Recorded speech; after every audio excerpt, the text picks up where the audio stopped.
আমাদের সফটওয়্যারের মধ্যে যদি এমন টাইপের একটা প্রজেক্ট হয় এবং এমন টাইপের কাজের মধ্যে আমরা যদি জুম করে আমাদের প্রজেক্টটাকে দেখতে চাই, তাহলে আমরা কিবোর্ড থেকে কন্ট্রোল প্লাসের মধ্যে প্রেস করে আমাদের প্রজেক্টটাকে জুম করতে পারি।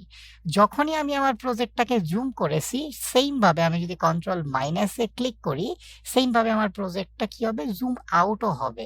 কিন্তু জুম ইন করার সময় আমরা যদি প্রজেক্টের পাশের অংশ দেখতে চাই, সেটাকে দেখতে গেলে আমাদেরকে ডকুমেন্ট প্যান করতে হবে এবং ডকুমেন্ট প্যান করার জন্য আমরা যদি কিবোর্ড থেকে স্পেস বাটনে প্রেস করি, অলরেডি আমাদের একটা হ্যান্ড টুল চলে আসবে।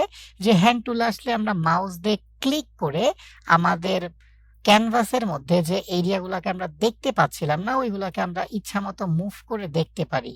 এটা হচ্ছে আমাদের ক্যানভাস বা ডকুমেন্টকে প্যান করা।